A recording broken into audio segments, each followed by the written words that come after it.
මේ ඉන්දියාවේ රජකල දුවසීල රජතුමාගේ දියණිය තමයි මේ හේමමාලා කුමරිය කියන්නේ. මේ පැත්තෙන් ඉන්නේ මේ බෑනනුවන්. දඹදිව කාලිංග දේශේ යුද්ධ කළා රාජ්‍ය වර්ෂ 303 331 යන කාලය තුලදී බුදුරජාණන් වහන්සේගේ වම් පැත්තේ වම් හක්කේ දන්ත ධාතුන් වහන්සේ තමයි කොණ්ඩේ සම්භෝගන මේ දන්ත කුමරුත් එක්ක රුවල් නවක නැගලා මේ ශ්‍රී ලංකාවට මේ දන්ත ධාතුන් වහන්සේ රැගෙන ඉන්නේ. මේ අතරතුරේදී මේ හේමමාලා කුමරිට සෑහෙන්න කරදර වලට මුහුණ පාන්න වෙනවා මුහුදේදී. මේ දන්ත ධාතුන් වහන්සේ නිමන් අරින්න ඕන නිසා මේ රුවල් නම නවත්තලා මේක කොණ්ඩෙන් අරගෙන මේක වැලිගොඩක සංගවනවා. වැලිගොඩක සංගෙව්වත් ඒක නාග ලෝකෙන් නයි 84000ක් ඇවිල්ලා මේක තොරාගෙන මේක නාග ලෝකෙට ගෙනියනවා.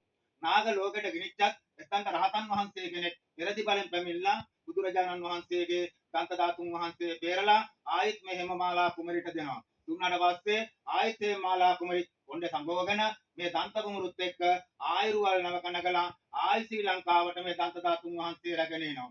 ඒ රැගෙන එනකොටත් ඒ රුවල් නමත් ඔය මහ මුහුදේදී සුළු කුණාටුවකට අසු වෙලා මේක තඹ විටනම් වෙළඳ වරායක් තිබිලා තියන්නේ ඒ වෙළඳ වරායට කසාගෙන එනවා. ඒ වෙළඳ වරායට කසාගෙන එනකොට ඔය මුහුද මැදදී මහ ගලක හැපෙනවා. ඒ ගලත් ගලේ හැපුණට පස්සේ ඒ ගලත් නැව වෙනවා. අර පාලමුට්ට ගිහිල්ලා මුහුදේ අර පැත්ත බලන්න ලස්සනටම නැව විදියටම ඒ ගල තියෙනවා. ඒ ගලේ හැපුණට පස්සේ මේ දෙන්නා මොනව කරන්නද කියලා කල්පනා කර කර ඉන්නකොට එතනට එනවා රත්තරම් පාට මාළුවෙක්. ඒ මාළුව ඇවිල්ලා මේ ගල වටේටම යනකොට මෙයාලා දෙන්න හිතුවා අපිට මේ පාර පෙන්වන්න තමයි මේ මාළුව ඇවිල්ලා තියෙන්නේ. ඒක නිසා මේ මාළුව යන පාර දිගේම අපි දෙන්නත් පීනගෙන යනවා කියලා හිතාගෙන වතුරට බැහැලා ඒ මාළුව යන පාර දිගේම පීනගෙන ඇහිලා තමයි මෙතනට ගොඩ බහින්නේ.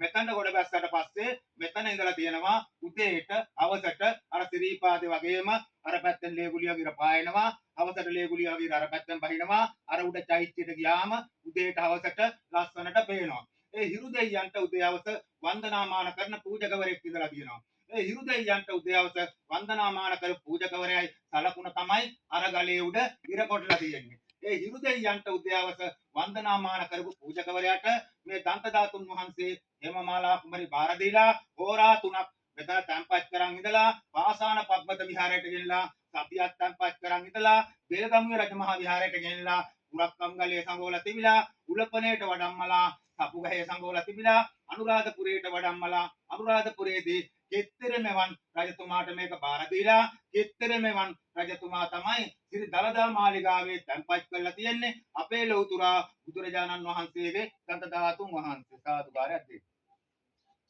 ඉතින් ඕනවරුනි මහත්තුරුනි මේ සිංහල කියලා කම්පවුලක්වත් නැහැ. මේ දානමාන කියලා කිසිම දෙයක් ලැබෙන්නේ නැහැ. ආමුදුරහයි නමක් ඉන්නවා. මමත් මෙහෙ නෙවෙයි මමත් ඇඹිලි විදිය. මේවා පාලනය කරේ මුහුදු කොටි නායක සුසී කියන්නේ එයාගේ කඳවුරක් මේක. ඔයාලා වගේ හදාපු දරුවෝ, ගෑනු ළමයි, පිරිමි ළමයි 28000ක් ජීවිත පූජා කරලා තමයි ඔබතුමාලට මේවා වන්දනාමාන කරන්න බෙරහැරලා දීලා තියෙන්නේ. එතුමාලා ජීවිත පූජා කළා මේවා බේරලා දුන්නාට වැඩි වැඩියෙන් පින් ලැබේවා කියලා ප්‍රාර්ථනා කරන්න.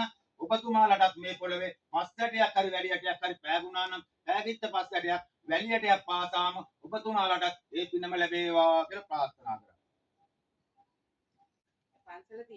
පන්සල තියෙනවා. කොරියා ආඳුරු හතර නමක් දඹුල්ලේ පිරුවෙන් දාලා උගන්වනවා. ලොකු ආඳුරු මෙහි සීනමඩි ඉස්කෝලේ දෙමළ ඉස්කෝලේ සිංහල උගන්වනවා. එතකොට ආවා අර තියෙන නෝල්ලා රහානේ නවත්තමු දැන්. ඒ කියන්නේ පන්සල කඩා වැටලා තියෙන මේ කටි කොටෝයම ගහගන්න ගහගන්න. මෙතනින් යන්න බෑ නෝනා. අතන ඔය අත පාරෙන් ඔතන මේ වට මේක වටටම තියෙන නෝනා මේක වටටම තියෙන මුහුද. මේ මුහුද මේක දූපත. පාලකෙන් තමයි මේක පිටර බෝට්ටුවෙන් ආවේ. පාලන් හැම කුකුරවල තුනේ. අතකොද.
මමත් ඇහුවම